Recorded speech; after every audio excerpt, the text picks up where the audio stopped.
Hello everyone. I'd like to welcome you to the second session of our APECS YESS YOPP Early Career Workshop on Polar Prediction and Collaboration in the Arctic. Please be aware that this session is being video recorded. If you don't want to appear in the video, then make sure you have your camera off at all times.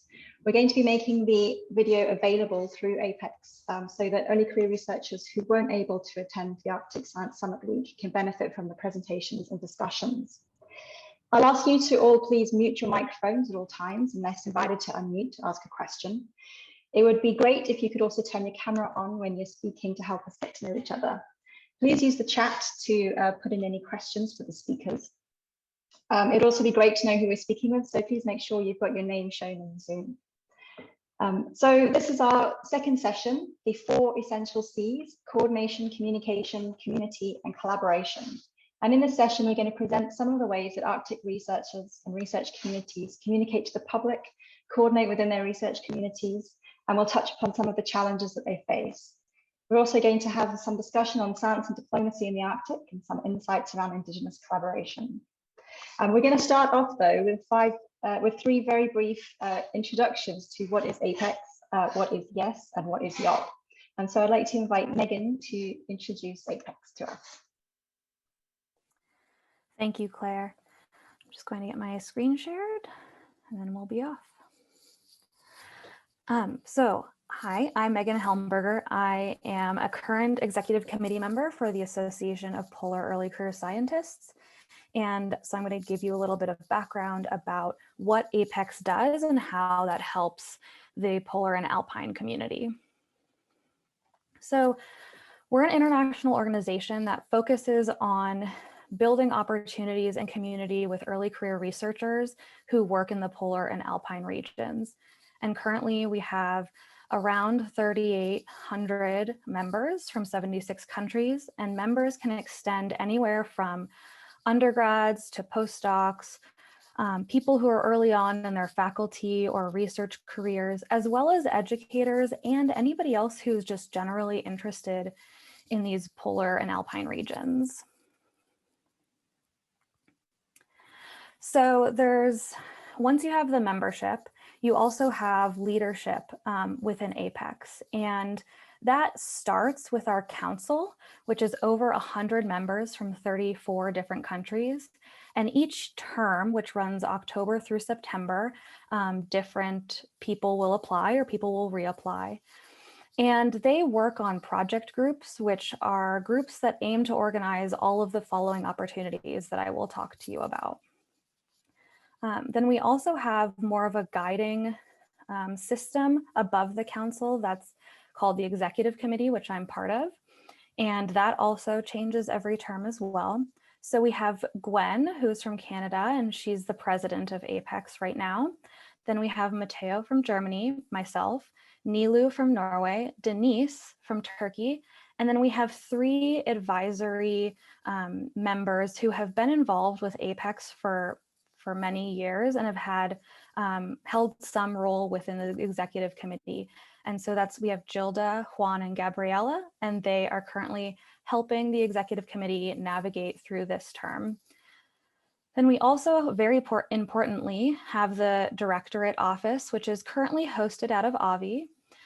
We have Dr. Josephine Lenz, who's the executive director, Boris, who's the project officer, and Heike, who is our administrative assistant. And those roles are very essential for a lot of the administrative work that comes up within APECS. Also, we are currently looking for a new host institution for 2022. So if you know anybody, please pass on our information. So this is a general look at our APECS website. It's what you'll see when you open up, and it has a bunch of things listed from job boards to a mentorship database, funding. All of our webinars that have been recorded are hosted through this page as well. And if you're a member, you'll get a monthly newsletter with all of the opportunities that are coming up. So APECS as a whole aims to create that community. It aims to create research collaboration opportunities, as well as areas where you can grow your skills.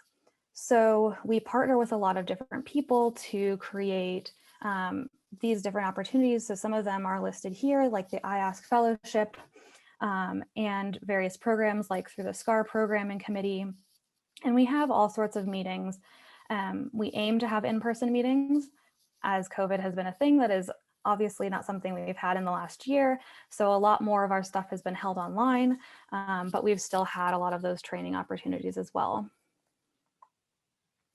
We do a lot of education and outreach to the community beyond science, and that is predominantly occurring through the Polar Weeks, which are in September and March, and Antarctica Day. And we have everything from polar film festivals to photo, essay, and other art medium competitions, as well as webinars and some educational outreach to elementary schools we've done in the past, to try and get the word out about the Arctic community or polar community and educate people who don't necessarily have that direct connection with those areas of the world. We also produce a lot of opportunities for sharing research. So we have an online conference that's actually coming up in May. And then we also work on trying to develop opportunities for early career researchers to collaborate. So by just having a community where early career researchers can connect with each other on producing all of these opportunities, they can learn about their work and potentially produce different research collaborations. You're at 5 minutes, Megan. Okay, so these are a lot of our partners. We organize opportunities for all of them. Quickly go through. There's a lot of ways to get involved with APECS, and there isn't just one way for everybody. So you can find one that works for you. And lastly, here are 2 upcoming events, as well as ways to get in contact with us. And membership is free. So please join us if you want. Thank you. Thanks very much, Megan. So anyone who's listening in and isn't yet a member of APECS, I can recommend you get in touch and look on the website and see what they have to offer. We also have another early career research organization that has helped us to put this workshop together, and I'd like to now invite Valentina to tell us about the YESS community. Hi everyone, let me share my screen. You should, yeah, okay. I'm Valentina, I'm the YESS officer, and I will tell you a little bit about YESS. Then if you have any other questions, you can write me or you can contact us in our social media. YESS is an international and multidisciplinary early career research network. It was founded 10 years ago. And since then, we were always a fully online network. The only physical role is the one I have since 2017. So we are always using all our platforms and all our resources to engage the members and to develop several activities. I'm going, okay.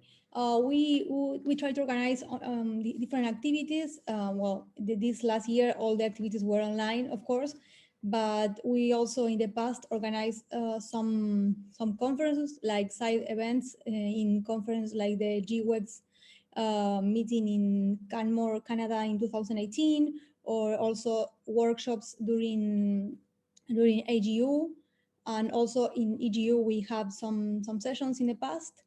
We try to partner with different international organizations or projects to have the voice of the young scientists represented in these groups. We also try to create opportunities that can help raise the profile of our members. And as I said previously, we are a fully online network. We try to reduce the carbon footprint, having the biggest number of activities online and not traveling to do it. Currently we have more than 1,800 members from more than 100 countries. As you can see, we have members from all over the world. We are not focused on the Arctic or Antarctic, but we are focused on Earth system sciences. So it's like a wide target. This is a little bit about our structure. We have, as APECS, we have a community. We also have a council member. In our case, this council member have, right now, it has 32 members, includes most of the active members right now. We also have 4 working groups which work, in each working group, they prepare their own activities, but they all participate in the goals of YESS and in the goals that we establish in our strategic action plan. We also have regional representatives and an executive committee, and these 2 groups are elected every year. Now we are in the process of elections, and next week we will have the results. So every year we change the executive committee and the regional representatives. You can, of course, you can be re-elected, but every year the council votes. And we have an office which is located in the Argentinian Med Service, and I'm the one running the international office. This is the currently executive committee. We have members from living in Italy, in Scotland, Argentina, Tunisia, United States, Australia, Switzerland. It's a really, this year is, I think, one of the most international years of the executive team. And this is our regional representatives. We have 2 per region. We try to have 14 in total. This group is also elected every year. Now, after these elections, the map will change a little bit because we are restructuring some regions, but we are still having 2 per region and 14 members in total. During the pandemic, since March 2020, we developed different activities. With APECS, we participate in the IPCC RR6 Early Career Review Group. In the second order draft of the first working group, 30 YESS members participate, and in the second one, 39. So it was great to see a lot of YESS members selected and actually participating in this project. We also developed 5 webinar series. Some of them were with partners like GO or High Impact Weather from WWRP.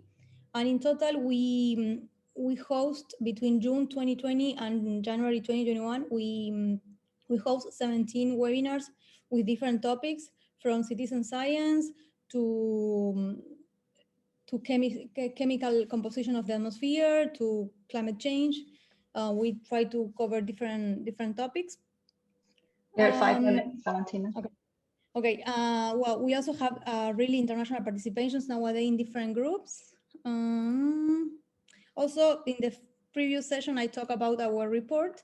You can find it in this code, but I will share the link if you want in the chat box as well. Well, this is our social media, and if you want to contact us, you can write to contact@yescommunity.org, or you can write us in the website. Thank you. Thanks very much, Valentina. I recommend anyone who identifies as an Earth System scientist to follow up the links that Valentina shared and to investigate joining the YESS community.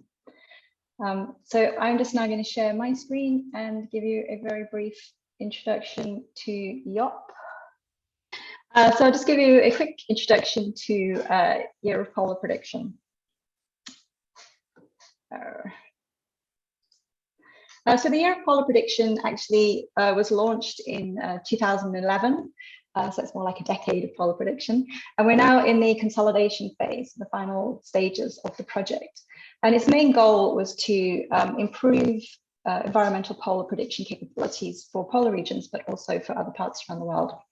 And basically, it's a collaboration between academic institutes, research institutes, but also people who use weather forecasts for socioeconomic purposes. Last year was a pretty difficult year for many people. If anyone was in our earlier session this morning talking about COVID impacts, you'll know. But it was also a busy year for the Year of Polar Prediction. There's been a lot of outreach that has happened this year. Our last physical in-person meeting was in Bremerhaven last February, but since then there's been plenty of online meetings. Our newsletter, we've had 4 in 2020, and our first 2021 newsletter went out just this month. And episodes of the Ice Pod that I'll tell you about a bit more in a moment, and also several publications. So in terms of communication and outreach, I'd like to encourage all of you to follow our Twitter feed at Polar Prediction on Twitter.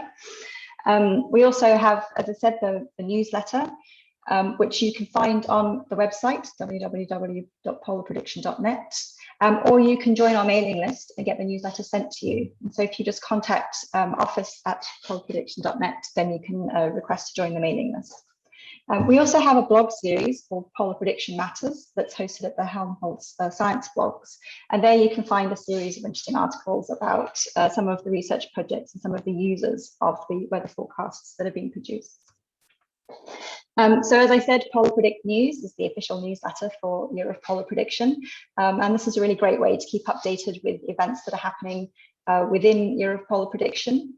If you have any polar prediction related information that you'd like to share, or any announcements that might be of interest to the community, then please do get in touch with our International Coordination Office, which is office@polarprediction.net.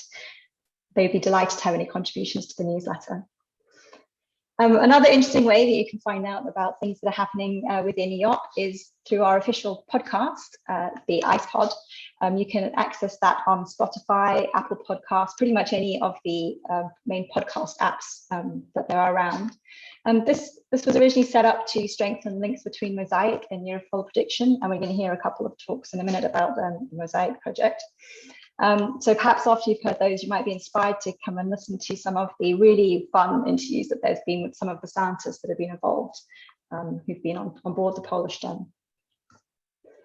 I'd like to just draw your attention to 2 real main educational things that are going to be happening in 2022, travel permitting. If anybody is interested in learning more about polar prediction, and that's what your PhD or your postdoc is related to, then we're going to be hosting our 3rd Polar Prediction School in Abisko in northern Sweden in March 2022. So this is an intensive 10-day program where we invite 20 to 30 polar prediction early career scientists to come to Abisko, and there's a range of activities, including, as you can see in this image here, people are putting up a weather station to make some weather measurements, but also hands-on workshop activities, lectures, series of evening events. So it's an opportunity to really learn about how to make polar predictions, but also to get to know the community of early career scientists who are also learning to be future polar prediction scientists. The other thing that I'd like to draw your attention to is our Year of Polar Prediction Final Summit. So the Final Summit is going to be the last main public activity related to Year of Polar Prediction, which will be winding down in 2022. So this is going to be held in Montreal in early May. We're thinking it's probably going to end up being a hybrid meeting, so a bit of a conference, so a mixture of plenaries, science sessions, poster sessions. So there'll be an opportunity for people to apply to present their research, but also we're going to be having an early career researcher fellowship program. And so we're going to sponsor 6 early career researchers to attend and have all of their travel and subsistence paid. And as part of the fellowship program, there'll be an opportunity to present work in a high visibility session, as well as network with senior polar research scientists.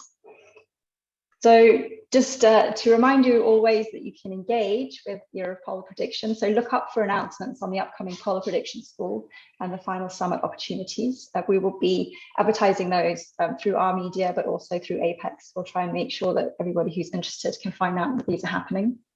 And you're at 5 minutes, Claire. Brilliant, I'm wrapping up now, thank you.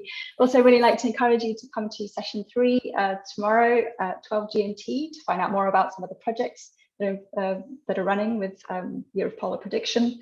And if you want to get in touch, here's the website details, the Twitter, and how to get in touch with the mailing list. Thank you very much.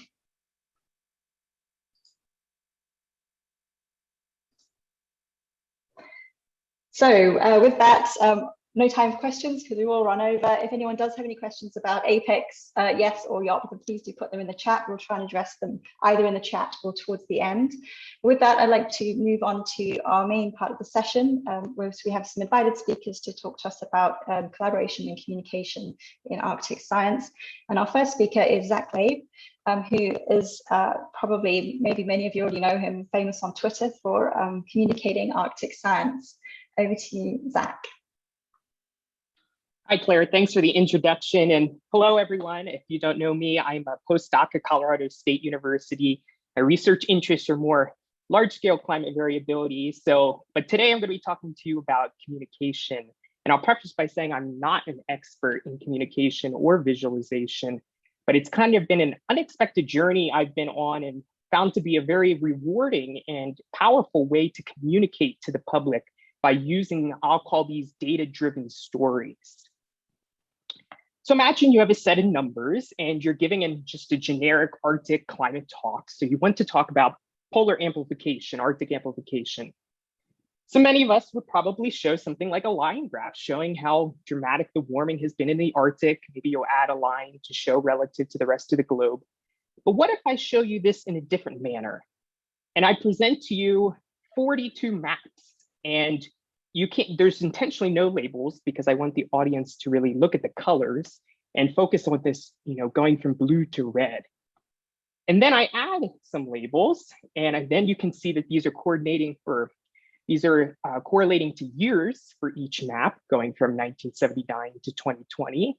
So then I tell you that this is the changes in annual temperature across the entire Arctic for the satellite era, and then present to you the actual definition of Arctic amplification. But let's approach this from another way. And instead, this way that I presented to you earlier, I call storytelling, really letting our data and our graphics tell the story without throwing all of the facts at you at once. So one of those ways of throwing facts at you once is I can tell you how much sea ice is, dropping across the Arctic, and I can tell you how fast it's warming. But what if I show you how fast it's warming and how fast the ice is dropping? And hopefully you'll be able to see animations of changes in the air temperature, sea ice, and ocean temperature over the satellite era, really letting, the audience see the story through our data. And I constantly am in this battle between thinking, don't be such a scientist when I'm giving communication talks, but also use this idea that all of us are data science and use that to our benefit to communicate Arctic climate change stories. And one of these, I'm presenting to you a lot of more typical graphs and maps of data, but I'd like to point out there's other ways of visualizing data. And this is one of the most awesome ways that I have seen. And this was on the cover of the State of the Climate Report in the Bulletin of the American Meteorological Society in 2015, where they actually used real data and watercolor paints to represent changes in things like sea level rise or ice or temperature on this graphic. Again, using this idea of don't be such a scientist, but also use our expertise in data science.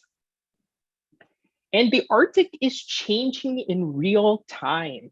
Often we find ourselves maybe only talking about Arctic climate change 1 or 2 times a year, but these changes are happening all throughout the year and impacting people every day of the year. And I'm showing you here is the typical seasonal cycle of ice, the maximum extent of sea ice in March, the minimum in September. And generally for many news organizations, these are the 2 stories that they're going to report on Arctic climate change throughout the year. One being, okay, sea ice extent has reached its maximum. It's declining, throughout the year. And that's your one story for 6 months. And then again, your next story is, okay, Arctic sea ice hit a new record or close to a record for the sea ice minimum. And this is all of the conversation in, our mass media. It's just these 2 times a year. But we know that changes are happening all throughout the year. So here I'm showing you one particular extreme year, which was not a record low sea ice minimum. However, it had extremely anomalous events all throughout the year in 2016. This allows us to tell Arctic climate change stories all throughout the year discussing impacts to marine and terrestrial ecosystems, discussing impacts to indigenous communities, really allowing us to use the data by tracking ice in real time to tell climate change stories. And I'll say, just start a conversation. Again, these extreme events are not just happening at the maximum and minimum, they're happening all throughout the year. And Twitter is one powerful tool to communicate these extreme events. And by monitoring sea ice in real time, there's all sorts of websites you can use. Anything from the National Snow and Ice Data Center to the Polar Portal, the Danish Meteorological Institute. These are websites that track Arctic climate change, essentially Arctic climate in real time, allowing us as the experts to tell the stories about the impacts ongoing in the Arctic. And I should note that the public wants to hear. I think that, to me, in my journey through communicating this in real time, has been that the public is very interested in this data. They want to hear these stories. They want to be able to take a graph that they can understand and interpret, find out where is the data coming from, and then discuss it with their friends and family. And maybe I'm too optimistic about how perfect world that sounds, but I know from my own experiences that this is a way we can reach a really broad audience to talk about Earth system change in the Arctic. A classic example of that was back in 2018 in February, where essentially there was almost no ice in the Bering Sea. And this was an extremely impactful event for communities along the Alaskan coast, where they had relied on sea ice for transportation, for fishing, and other things. And for the first time in this record, dating back to 1850, there was no ice. And you can see a picture here in 2018 and 2019, where there was just open water where there would normally be ice cover. And by monitoring, again, the ice in real time, we can tell these stories that might not have been captured in these two news reports at the maximum and minimum. And again, by looking at these extreme events, then we can really assess the impacts. This is a report from the IARC, the International Arctic Research Center, that was produced after really looking at these graphs and hearing from community leaders in Alaska about this extreme event. So again, I'll note, don't be such a scientist, but keep in mind that you are a scientist. And one of these visualizations I love is by Dr. Ed Hawkins, who produced the climate stripes, where each stripe coordinates to a temperature band. And I'm showing one here for the Arctic Ocean. And this one's different from the one you may have seen for global temperature, because at the end on the right-hand side, where it's coordinating to present day, it's completely red, showing that how much Arctic climate change has happened. And so some scientists were like, well, how can you show this data? You don't have any labels, you don't have any, legends. And so then they produced one to show the labels and coordinating with colors. Again, suggesting don't be such a scientist, because this is a powerful visualization tool. Again, we could show temperature change projected by climate models, but there's just jargon all over this graph. So we don't want that. We want to show this in really engaging ways. So think about accessibility for communicating climate change when you're making your graphs for both your research and for communication talks.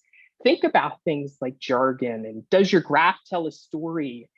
How clear are your figure titles? Are they accessible for all audiences? And I really think we can engage this in our work. So instead of that complicated line graph I just showed of projected temperature, show animations. People love things that move, to really see the changes in real time. Here's one of the loss of sea ice, and on the right side of showing a band of how warm it's projected to get in the Arctic. And engage others, engage others through their visualizations, but also through community science. This is an awesome community science program where people come together and they look back at old ship records to piece together the puzzles of changes in sea ice dating back to the 1700s. So there are ways to really get people excited about science. And to solve and communicate climate change and Earth system problems, we need everybody at the table, and we need to come at it from all aspects of communication. telling stories, telling data-driven stories. We need people, educators, and all working together. So I'll end here because I'm at time, and I'll just say, think simple, both for your figures in your scientific research and for communication. And when you look at your graph, does it tell a story? Because I truly believe that all of our data that we work with really has an underlying story. So thank you. Thanks very much, Zack. Does anybody have any questions that they'd like? Either pop them into the chat or raise your hand if you'd like to. I can notice you've got a raised hand. While people are thinking, Zack, I'm already a fan of yours, I have to say, on Twitter. I love the way that you communicate your stories, and I love that you have a brand and you show, you can tell your figures are when you see them. I'm just wondering how you got started, and do you have any advice for people as to how to start? It's a little overwhelming maybe to otherwise. Yeah, I totally. So my start actually was first year grad school. And I was, first year grad school, you're reading a lot of papers, and I'm reading about Arctic climate change stories, and I'm supposed to be the expert, and I can't understand these graphs. And I was like, there must be a better way to present this really important data. And so I just started trying what I thought was, breaking down jargon and improving labels, and then sharing it to see if others were interested. And I found out that there's so many people that want to hear about these stories all throughout the year and know about the data and the graphics. Thank you. I'll just do one more quick question before we move on. How do you find a way to keep generating material, and how important is it to post often, and how much would you say is often? That's a good question. Yeah, it takes time, particularly what I do, but it doesn't have to. So I should add a slide of resources that monitor the Arctic in real time, because there already are awesome websites that look at changes in sea ice at a daily time scale. And you can share those graphs. I mean, we work with those types of graphs all the time, but communicating them in a clear way, I think, is something we all can spend a little time in doing. And the frequency of posting, I try to do 2 or 3 per day to keep engaged. Some people do more and less. And I think whatever works for you. I always say in communicating climate change, there is not one answer. I think it's use your expertise and what you feel comfortable with doing. Thank you. Marylou, do you have a question? Yeah, just a very practical one. I'm also very aware of your Twitter account, and yeah, it's very nice. But I was just really wondering, I guess, of course, now you do have your layout and it's always kind of ready to go and you just have to put your story in it. But how much time is it actually taking on your weekly work and so on? Because you are very productive. Thanks.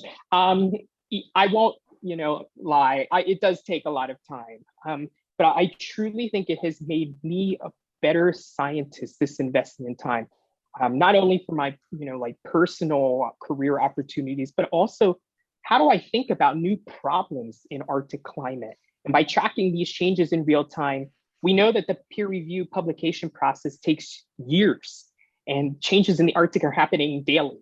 And I think it really helps me think of new questions and puzzles for my own research to solve. So it takes time, but for me, it's been very rewarding and worth it.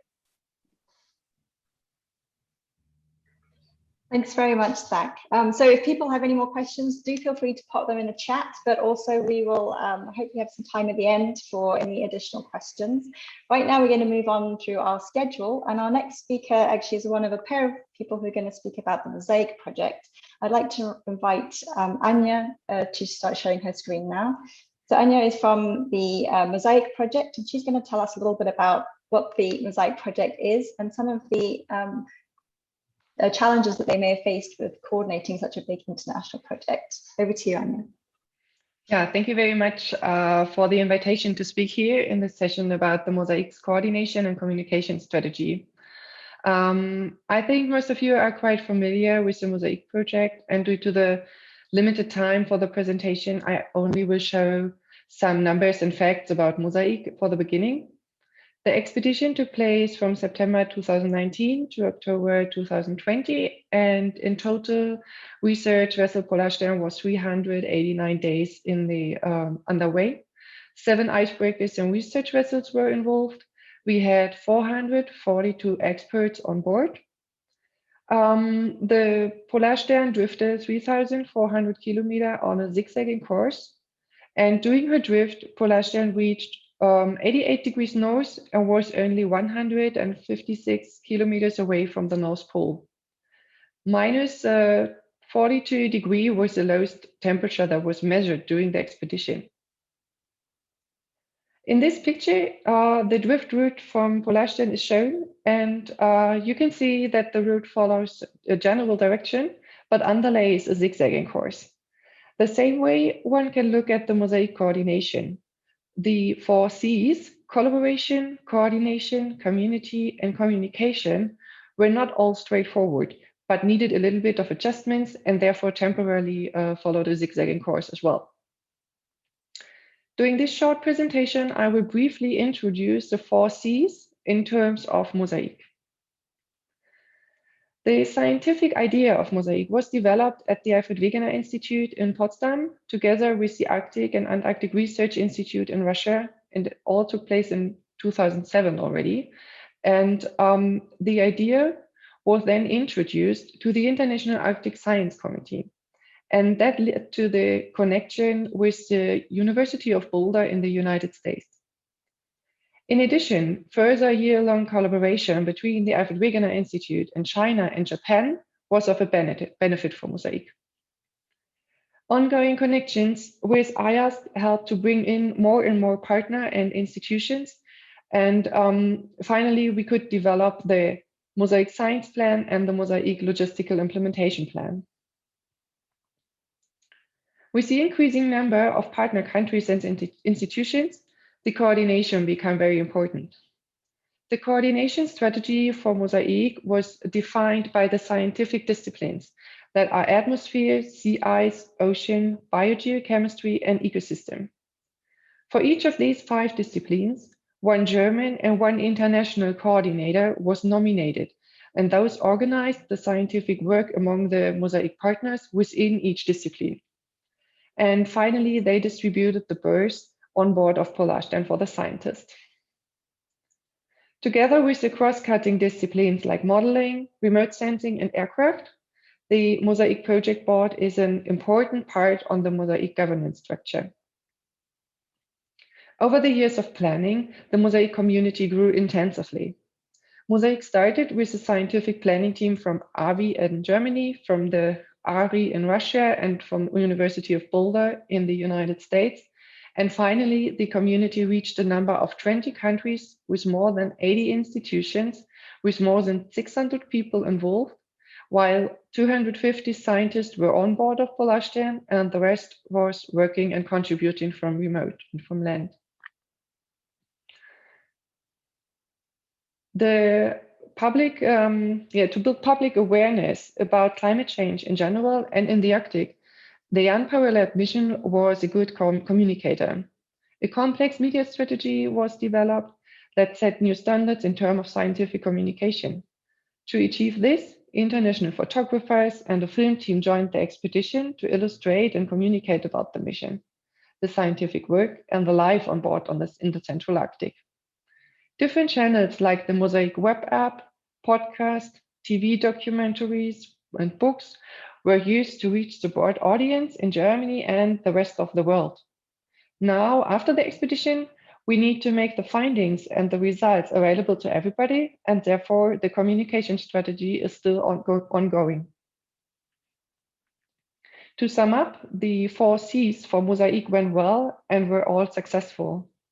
MOSAiC proof is the proof of a collaboration between different international research groups and between different scientific disciplines is possible and very fruitful. MOSAiC is a great example of international scientific, logistical, and financial coordination in case of sharing infrastructure and jointly funding the mission to address the leading questions in polar research. MOSAiC is a demonstration of the strength of a large community during the planning phase, the implementation, and the data management and data handling strategy. MOSAiC is setting a new standard in terms of scientific communication while illustrating the Arctic nature and its changes, the scientific work, and the life on a research vessel. Another aspect that is essential to identify a project as successful is the topic of capacity building. This was done in MOSAiC on different levels. For example, we involved teachers in the expedition. We had scientists that went to schools and talked about their experience and about MOSAiC. And MOSAiC was presented during public events all over the world. However, the main and probably best coordinated initiative of capacity building during MOSAiC was the involvement of early career scientists. MOSAiC, together with YESS, YOPP, APECS, and CLIC, organized the MOSAiC school, and that was addressed to early career scientists. The participants joined the beginning phase of MOSAiC and learned about the project, Arctic science, climate change, doing lectures and practical work, and got field experience. They met a lot of very successful and well-known scientists. They could get in touch and in contact and to establish their networks to support their future careers. As outcome of the MOSAiC school, the participants developed products to function as MOSAiC ambassadors. And Marylou was one of the school participants, and she will talk later about her experience. In addition to the MOSAiC school, a lot of early career scientists participated in MOSAiC. Due to the year-round expedition, a lot of scientific personnel was needed on board of Polarstern, and therefore early career scientists got the chance to participate in the expedition. And that led to the fact that 1/3 of the scientists on board were younger than 33 years. In addition, to support early career scientists and to allow them to participate in the planning workshop and in the conferences that MOSAiC organized, MOSAiC always applied for funding from YESS to reimburse the travel cost for the early career scientists.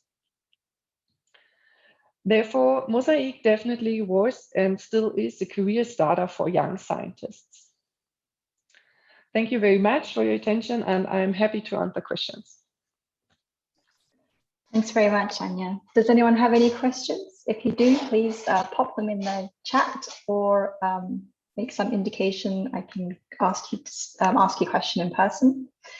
In the meantime, while people are maybe thinking about a question, I guess MOSAiC is one of the biggest field programs that's ever run, and obviously it's run very successfully. I wonder if you can give an example of one of the biggest challenges that you had in coordinating such an enormous project. Yeah, in terms of the biggest challenge, I think that was when the corona pandemic appears suddenly. But I know everybody is answering, or is this corona pandemic using as an answer, but for MOSAiC it really was. So we had a schedule with 6 cruise legs and with regular exchange of scientists and crew members and used support vessels for this. And then suddenly the MOSAiC partners could not participate in bringing their vessels, or the aircraft campaign could not take place. And then the coordination team and RV directors really had to work hard on solutions. And then finally, MOSAiC was one of the few programs that really could continue and did not stop. That was successful, but that was a huge challenge. I bet. And I guess none of that was in the pre-planning. I'm sure you had many other contingencies thought of, but not that. Yes. No, we did not thought about such a pandemic now. Thanks very much, Anja. If anyone else has any questions, then please do pop them in the chat. We can try and address them as people are speaking, or we can come to them towards the end. But right now, I'm really excited to introduce Marylou, who we already have seen on a slide, in Anja's slides. Who will tell us about her experiences of being a MOSAiC ambassador. Okay, yeah, thank you. Can you all see my screen? Yes. Yeah, okay. All right. So thank you very much to APECS and YOPP and YESS for organizing this very nice workshop today. So as Anja already introduced a little, today I will talk a bit more about the MOSAiC school.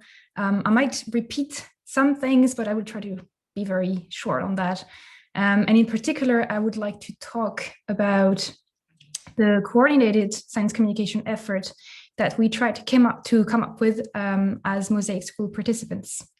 So this is a small picture of all the MOSAiC School straight from the Arctic. So we're posing on the sea ice there. Actually, can you see my mouth? Yeah, okay, great. And in the background is our support vessel, the Russian icebreaker Academic Fedorov. All right, but first things first, what is actually the MOSAiC School? So in September 2019, we were 20 early career scientists to be invited to join the MOSAiC expedition like 1A, so basically the setup phase of the expedition. And I was lucky enough to be part of those 20 young scientists. And this is all of us here. So of course, we were all coming from very different scientific backgrounds. Some of us were, atmosphericists, some of us were more ocean physicists or sea ice physicists, working on biology, etc. So that was very interesting to mix those different profiles, but we were also coming from very different geographic regions. As Anja mentioned already, we of course aim to help with the on-ice fieldwork and contribute to the deployment of the distributed network. But we also followed scientific lectures from the expert on board, which was really, really interesting. But in particular, we had the opportunity to exchange a lot with the journalists and the educators that were also present with us. And ultimately, our goal was to come up with science communication projects related to MOSAiC and to climate change or polar climate in general, and act as MOSAiC ambassadors for the full MOSAiC year 2019-2020. So here I will just present you a brief overview of some of those outreach projects that have already been completed. And I will try to highlight how they are nicely complementary, trying to target different types of public and using various media. So the first project I want to talk about is a series of Q&A videos from Annika Appe. So before we left, Annika received a lot of questions from high school, actually middle school pupils. And she actually traveled to the Arctic with her mascot Felix here on the picture to answer those questions in video. So here is an example of such a video where she's actually answering the question directly from the deck of the icebreaker while moving through the sea ice. So I think that's pretty cool. And if you're a German speaker, all those videos are available on the Zukunftswald Foundation website.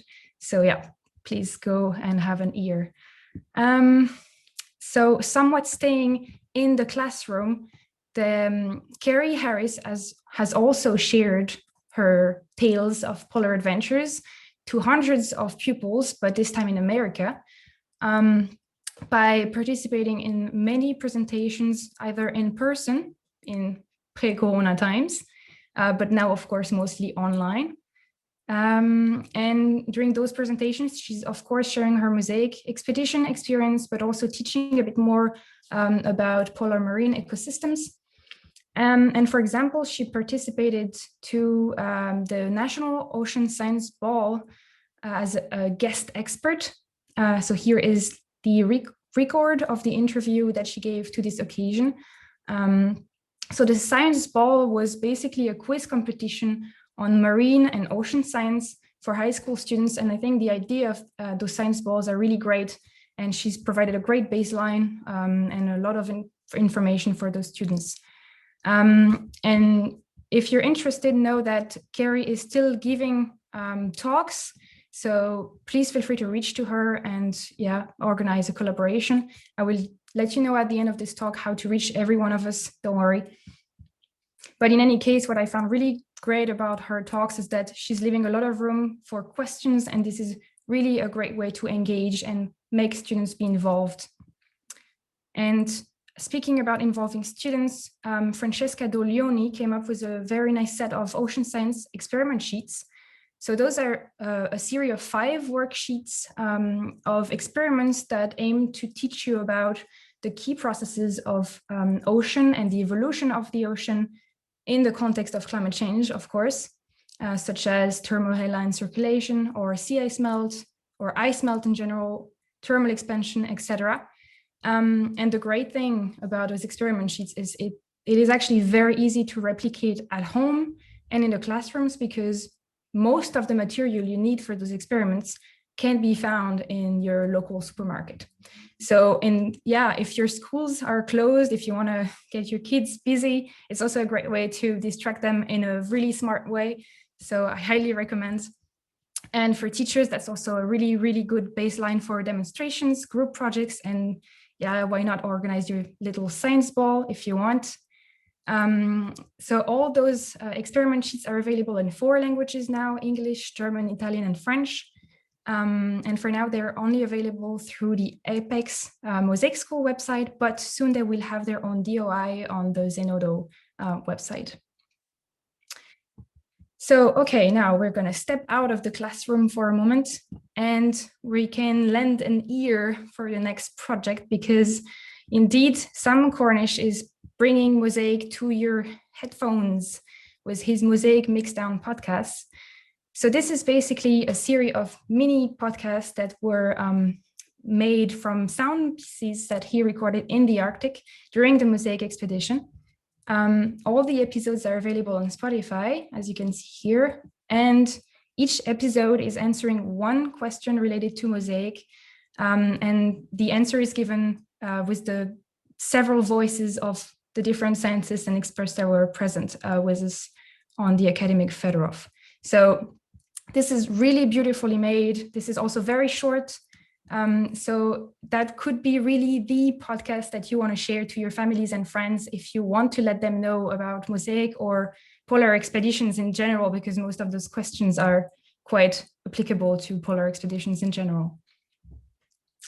And so Sam has brought some of that MOSAiC magic to our ears, and the last project I want to talk about is bringing the magic to your eyes. So Tia Schneider, who's also here today, I think, she's planning a photography book, which is going to look roughly like this. So this is really just a tiny sample of what she's been doing.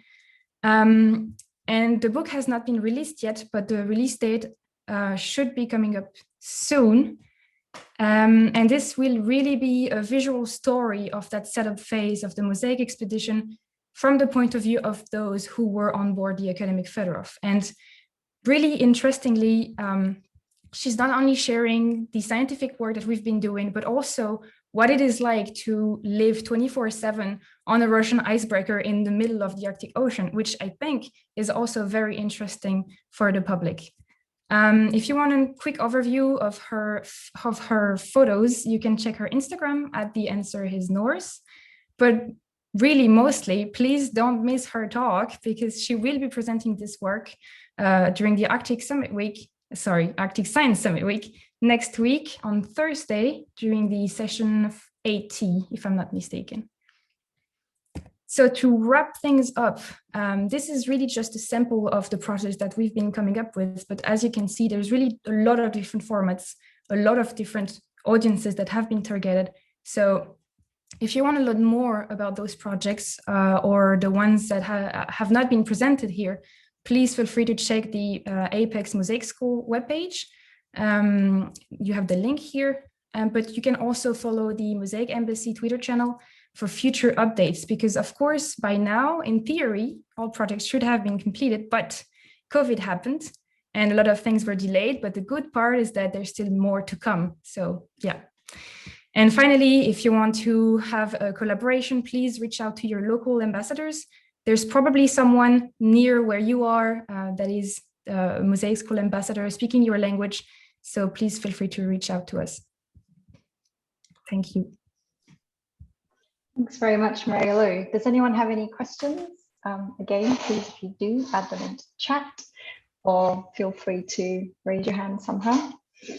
While people are having a think about that, Marylou, maybe I'll ask you, what did you find the most amazing thing about? I mean, I actually can't imagine being on on a ship for that long in the middle of the ice. And I guess you were getting close to polar night when you were on that. Can you maybe, what was the most amazing thing for you about that experience?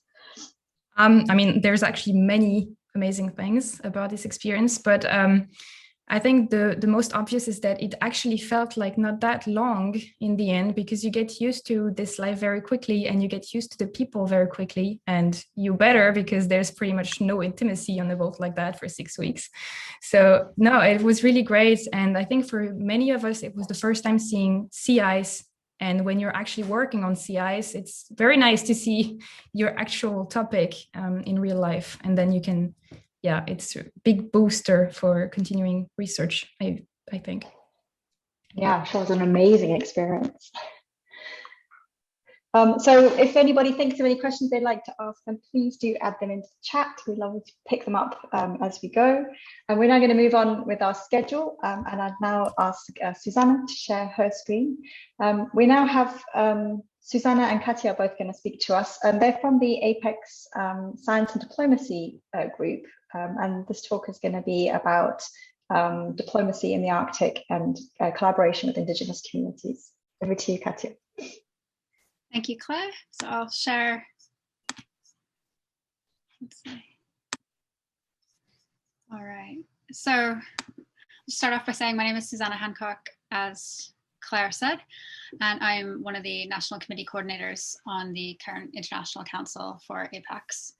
And I've done work at Oxford University, and I'm currently working in Arctic climate geopolitics. So this past year, we formed this APECS Science Diplomacy Project Group in order to provide early career scholars with valuable information and opportunities for discussion. As extreme environmental changes, both in the Arctic and subarctic regions and globally, continue to intensify, it is essential that the next generation of scholars have the deeper understanding of who's at stake in the Arctic and how to interact and communicate with representatives from different cultures, fields, and backgrounds. So in light of this, we're aspiring to give early career scientists the opportunity to ask difficult questions about where and how their research makes a difference, and empowering them to advocate not just for their own work, but for the values and important skills that are currently missing from their academic training at large. So with that in mind, specifically, our aims are to contribute to the dialogue between Arctic science and diplomacy in order to build stronger communication within Arctic affairs with a focus on early career training, to improve understanding among early career scientists and scientists in general about the common and divergent interests of different Arctic political actors, including Indigenous peoples, states, and companies, and to broaden the perspective of polar scientists engaged within specialized disciplines and work towards bridging gaps in language and understanding between different cultures and disciplines. So today we've invited Dr. Katia Kontar to speak a little bit about her experience in science diplomacy. Katia is an international lead for the US Global Change Research Program, the National Coordination Office in Washington, DC. In this role, she is responsible for coordinating and overseeing the implementation of US federal interagency activities to promote international cooperation on global change research. Katia has broad science policy and diplomacy experience within the US government interagency committees, intergovernmental working groups, and international science organizations relating to climate change, neutral hazards, disaster risk assessment, reduction, and polar exploration. Katia joined the US Global Change Research Program for the National Science Foundation, the Office of Polar Programs, where she served as an AAS Technology and Science Policy Fellow. Prior to her fellowship, Katia completed her postdoc in science diplomacy at the Fletcher School of Law and Diplomacy, Tufts University in Boston. And she served as an international science lead at the Future Earth US Hub in Boulder, Colorado. Katia earned her PhD in geoscience, communication, and policy at the University of Fairbanks, or University of Alaska, Fairbanks, and she holds an MBA in public administration and a BA in international communications and public relations from the University of Findlay. So with that, Katia, I'd like to invite you to talk about your experience in science diplomacy. Thank you. Thank you so much, Susanna, for such a generous introduction, especially compared to other speakers. I feel like we should go back and maybe extend on their background as well. And thank you so much for inviting me to participate in this valuable workshop. I have learned so much from the previous presenters, and I'm a little bit ashamed for my slides now, especially I'm sure that Zack will have a few comments about my slides and presentation skills, but hopefully the content will be useful to all of you. So I guess Susanna and I are going to have more like a Q&A, but I would like to begin that in my talk today, my participation today, I was hoping to highlight the role of science diplomacy in helping us to understand and navigate the ongoing changes in the Arctic. Next slide, please. But before I dive in, I just would like to elaborate what science diplomacy actually is. Many people think that science diplomacy is just international scientific collaboration, but it's really way more than that. Science diplomacy is the use of scientific knowledge and collaboration to address shared challenges and to build constructive international partnerships to inform foreign policy objectives, to improve international relations. So there are three main general sub-themes of science diplomacy, or like there is a dichotomy of science diplomacy. There is a diplomacy for science, which is diplomacy which helps to facilitate international scientific cooperation. Then there is science for diplomacy, which is scientific cooperation helping to build and improve international relations. And also science in diplomacy, which is science advice to inform and support foreign policy objectives. Next slide, please. Susanna, do you want to ask me questions, or do you want me just to keep going?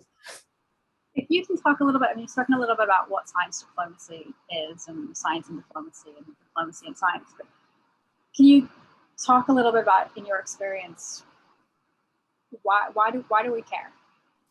Oh, yeah. So why do we care, especially in relation to the Arctic? So we know that Arctic is changing. For this group, I don't need to go into detail how Arctic is changing from a physical and socioeconomic and political perspectives. We all know that.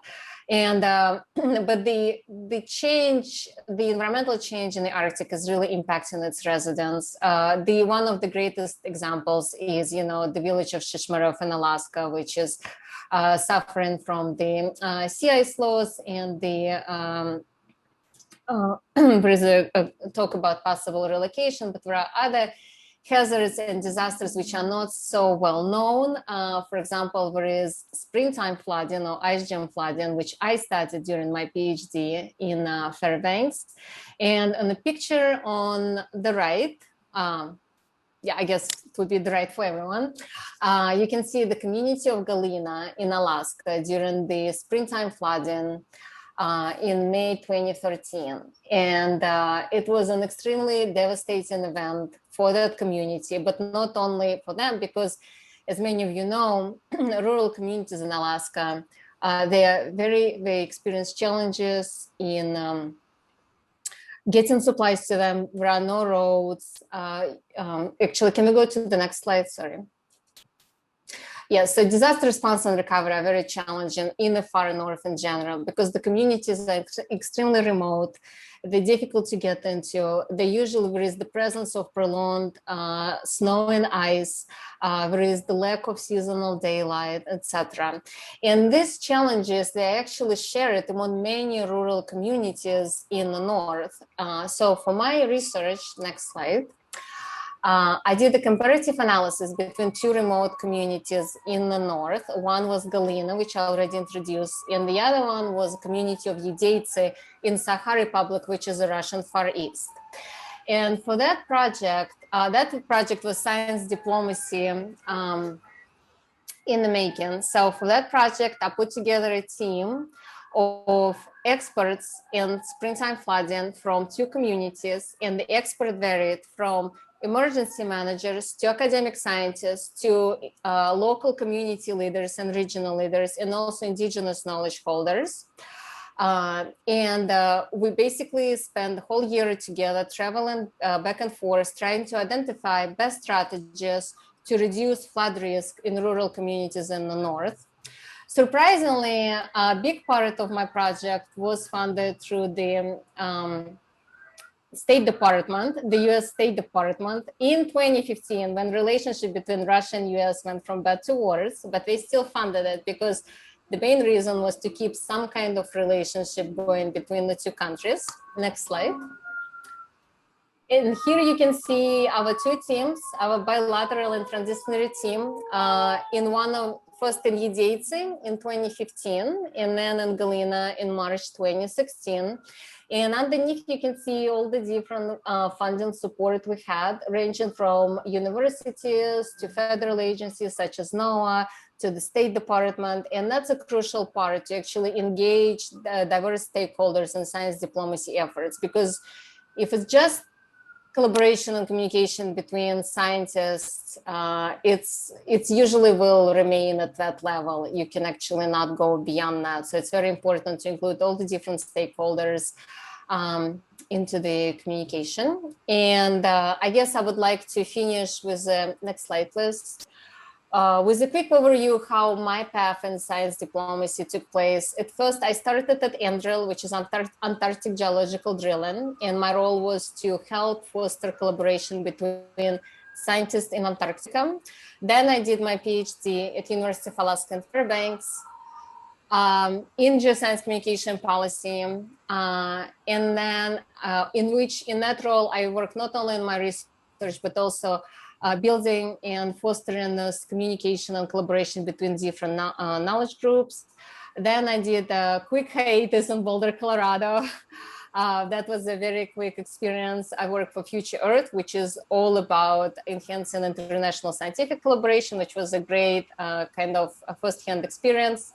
Then I was at the National Science Foundation, Office of Polar Programs, which we actually funded a big portion of MOSAiC, so that's known for that. But in that role, I helped to initiate several initiatives on actually helping to build the relationship and continuous collaboration between academic scientists and indigenous communities in Alaska. Our program might be known to some of you. It's called Navigating the New Arctic, and it's all about convergent research. And I can answer some questions about it later, and we can talk about it more. And now I'm with the US Global Change Research Program, and basically in my role, I facilitate collaboration between federal agencies in the US, which are involved in global research, with the goal to promote international collaboration on global research. So now I'm doing science diplomacy from the actually more policy diplomacy area than the academic side. So, and that's kind of a brief overview, and I would be happy to answer any questions, or we can hold them to the discussion. Thank you. Thank you very much, Katia. Can you talk a little bit about some of the challenges? I mean, you're mentioning the diverse stakeholders. You mentioned US and Russian relations, and I know you specialized a little bit between US and Russia. But what are some of the other challenges? Actually, the main challenges, I would like to first address challenges that I encountered during my PhD program. And the main challenge was actually on the international level between trying to foster collaboration between US and Russian stakeholders, right? Because even though we keep saying that, oh, you know, like no matter what's going on, people are going to continue to collaborate in the scientific field, and Russia and United States, the two adversaries who will always collaborate in the Arctic and in the space. However, when it comes to actual policies in place, it's very challenging, and when there are tensions in geopolitics, because as soon as relationship between US and Russia in 2015 went really bad and sanctions were in place, all of a sudden scientists had challenges getting visa. It's both US scientists and Russian scientists, exchanging equipment, exchanging data, exchanging information. So those are real challenges that I had to deal with, and basically write additional letters, ask for additional permissions, and just hoping that we're going to get granted permission for people to travel. So that's a very big challenge, which we always have to keep in mind. And that's why it's very important to have the larger policy institutions kind of on your side and informed, and make sure that we have policies in place to help facilitate those international collaborations. Now, on more between actually different knowledge holder groups, that is a different challenge, because of course we all know that the indigenous communities in Alaska have been approached in wrong ways, been throughout many decades, where outside scientists would come in, extract the knowledge, and then leave communities, often without leaving them with any solutions or practical use, and often not even acknowledging that knowledge in the grander scheme. So because of that, it was very difficult to even establish that initial communication and collaboration with the communities, right? Because they felt overstudied. They felt like there would be no use from our work. So that was very difficult. So it was very important to take the necessary time to establish that communication, to establish that rapport, and to get everyone involved from the very beginning into the project, right? From the actually the stage of the creation of the project into studying the research questions, and then to make sure that after the project was over, to continue to communicate with communities and to provide them with information and solutions which we found through the research. And what I would like to add is that even though I got my PhD and that was a great accomplishment, and I moved on and I felt like my career really took off, my greatest accomplishment from that time was actually the fact that the people from those two communities in Alaska and Sakha Republic and Russia, they still continue to communicate, especially during the flood season. They continue to exchange knowledge. They continue to check in on each other. And I am no longer there, and I'm no longer leading that project, but that communication and collaboration still goes on. And that's, I feel like, my biggest accomplishment. So, and that's science diplomacy as well, because those people continue to collaborate no matter what. So that's a really great takeaway, and very nice to see that lasting effort. You spoke a little bit, we've got a slide here about your path in science diplomacy and how maybe one gets involved in science diplomacy can be a bit inferred through that from your communication so far. But can you talk about, maybe building on what you were just talking about, sort of why we need the science diplomacy? And you've mentioned that a little bit with geopolitical relations. Can you expand upon that? Well, we need science diplomacy, first of all, because the challenges which we're trying to address in the Arctic, they cannot be addressed by any one discipline. They cannot be addressed by any one institution or any one nation. So we really need that collaboration. Now, why do we need specifically science diplomacy? Because it can help that collaboration. So that's very important. As I mentioned before, science diplomacy is actually, where is the diplomacy aspect of it, right? So when we actually have institutions in place that can facilitate that necessary exchange of knowledge and people and expertise, and science, I think all scientists should participate in that, because we need to communicate the importance of it to our decision makers who actually put policies in place. Thank you. And I think time-wise, Claire, we should look it up to. Yeah, so if anyone has any questions they'd like to add, please feel free to ask or to put something into the chat box. Perhaps in the meantime, Susanna, if you have another question, you can go ahead, or I can go for one. Otherwise, happy. I can ask. In the future, where do you see science diplomacy taking us forward? We're looking at, the melting Arctic ice, the changing climate in the Arctic. Oh, I'm sorry, Susanna. I had problems hearing you. Can you repeat your question, please? Where do you see science diplomacy going forward, looking at climate change in the Arctic and the changing geopolitical relations?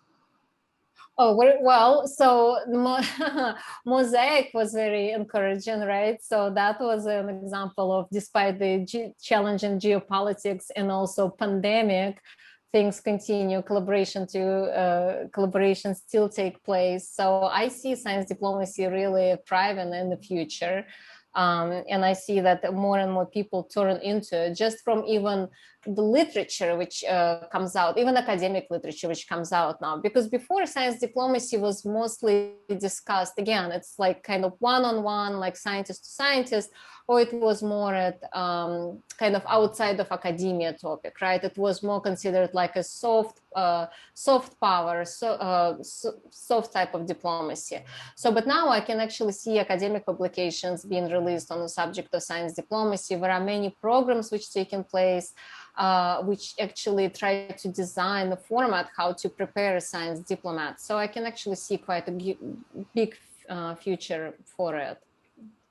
And how can science diplomacy maybe help link the gap, the gulf between academics and policymakers? So when we're talking about something about climate change in the Arctic, for example, there's a lot of talk about, well, we've got scientists who are saying this is happening and policymakers who are prioritizing something else and not reacting necessarily to the science, especially as Zack mentioned earlier, the speed at which change is happening versus the time that it takes for publications or review sessions, legislation to go through.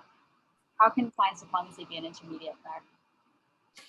Well, it's as actually Zack mentioned, so communication from the engaging everyone and the continuous communication with our stakeholders, with our policymakers. So making things very easy to understand to our policymakers. What I did from the early stages of my career, I did address Alaska policymakers, Senator Murkowski and Representative Dan Young, to actually explain to them what is going on, first of all, in rural communities in terms of ice jam flooding, right? And why collaboration with our Russian peers would be beneficial. And I took an opportunity, there are many opportunities to actually speak to your representatives. One of the opportunities is actually American Geophysical Union, for example, during their fall meetings, which is a huge scientific get-together, and I'm sure that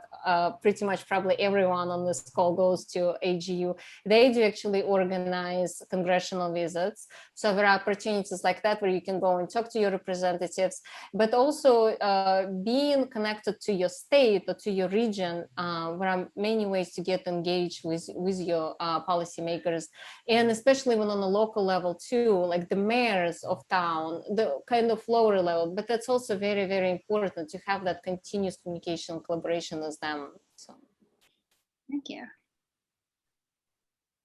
Thank you for joining us today. Thank you very much. That's very interesting. And please, if anyone does have any questions, do add them into the chat. But right now, I'd like to invite our final speaker today, Kirstin Werner from Alfred Wegener Institute. Kirstin is in the International Coordination Office for the Year of Polar Prediction, and she will be telling us all about how the Year of Polar Prediction manages communication and collaboration for a large international project. Over to you, Kirstin.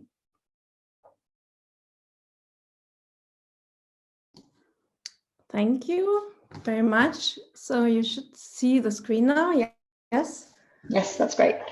Okay, so thank you very much for this very interesting presentations before. I think I learned a lot.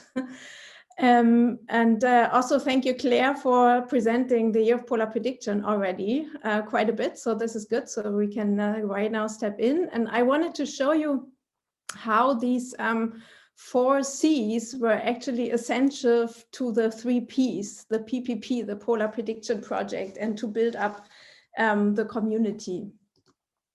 And so I'm not going to dive deeper in what is the Year of Polar Prediction, because you learned that already, but it's an international project initiated by the World Meteorological Organization's World Weather Research Program, actually, to improve weather and sea ice predictions in the Arctic and the Antarctic, with a goal to provide improved environmental safety in the polar regions. And interesting here is the question how now to build a well-connected community for such an open project like the PPP or Year of Polar Prediction. And with open, I mean that basically the project has been open to pretty much everybody. So everybody can join if he or she wants, and contribute to this project. And also it's on a voluntary basis, so you don't get any, salary for joining us. First of all, I wanted to show you who actually is the Polar Prediction Project. So we have a steering group that provides the coordination of the various activities and oversees the project. And then we also have the International Coordination Office for Polar Prediction. This is hosted by AVI, because the chair of the steering group, Thomas Jung, he works at the Alfred Wegener Institute, and this ICO, International Coordination Office, is there to support in planning and implementation of the PPP activities and to ensure appropriate international coordination between all the different partners and programs. And so the question is really, why do we want to communicate the first C? Of course, we want to provide information about the various ongoing activities, the scientific results, the data, meetings and conferences, and also make recommendations later to the World Meteorological Organization about polar observing systems in the future. We also want to form or provide the possibility to form networks and enable dialogue between our community, and our community really in the close frame is the academia, the research institutes, but then also the forecasters at various numerical weather prediction centers and the users of the forecast as well. And we want to coordinate, so we want to oversee what's actually going on and provide guidance for mutual activities between amongst the community. And how are we doing this? First of all, we need to know who actually is our audience, so that we can adjust to our different target groups, the different communications and all communication channels, and also marketing instruments. And then, as Zack already pointed out, we want to tell stories, provide narratives of the different ongoing activities, and also show faces. So personal experience and shared stories as a means to make science more accessible to people. And then it's also very important that we have an approach that is participative. So everybody can, as I mentioned, everybody can join, and we want to involve the different people in the community. And that's also what we call community engagement. What are we doing actually? Claire pointed out many of these activities already, so I'm not going deeper here, but we have this newsletter on a quarterly basis. We have the podcast, the iSpot, that was launched in support of the MOSAiC expedition. There will probably season 2, so look out for that. We have to see, but I'm pretty confident at this moment. And then there's also the main website, the polarprediction.net website, which is really the home of the documentation and has all the news shared. We want to enable the dialogue, as I mentioned before, and this we are doing mainly by social media. This is Instagram and Twitter at Polar Prediction.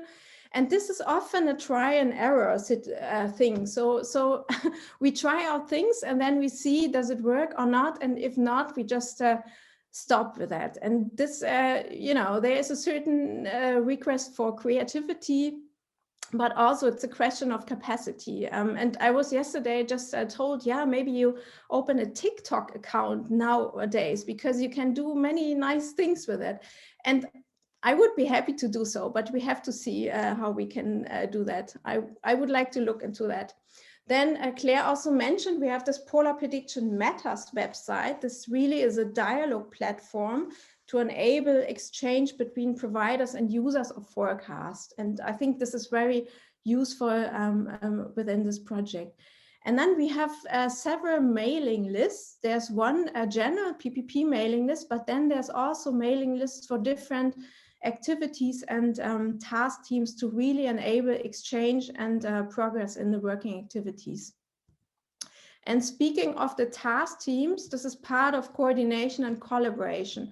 So these task teams are basically working groups for specific topics. So we have one for sea ice prediction, one for actually Antarctic activities, because we are not only Arctic, but also Antarctic. And one also about a recent activity, the YOPP sitemap project. And if you want to know more about this one, you can hear this tomorrow in session 3 by Gunilla Svensson. And then we also launched what we call the YOPP endorsement process. And this was really to invite projects and institutions to request endorsement by the Year of Polar Prediction, those projects that or institutes that aim or have the same aim as PPP to improve environmental forecasts in the polar regions.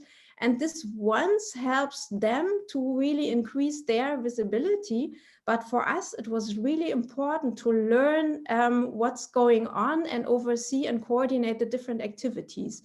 And really, this is a very good way to bring people together for various collaborations.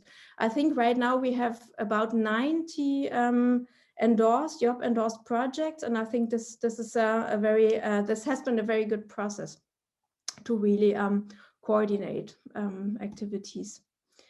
Community engagement, we've had lots of conferences, or we had conferences before the COVID stepped in, where you discuss the topics in research and forecasting, provide networking, and plan also mutual project and collaborations. We have the steering group annual meeting. This has been moved online, of course, for this year, but we also have regular monthly teleconferences with them. And then again, we have the task teams who also meet in person and online to really discuss details of the planning. So for example, the special observing periods were discussed there, also the development of these merged observing data files Gunilla Svensson will talk about tomorrow. So the main thing actually I wanted to get through as a message today is having fun in doing this kind of work. You need to work with people, you need to know your crowd and then connect a little bit, try to think like them, keyword empathy here. There need to be, I think, a continuous flow of communication. So if it once stops, I think this is not good. And this is all to empower and activate people so that they really are doing the job.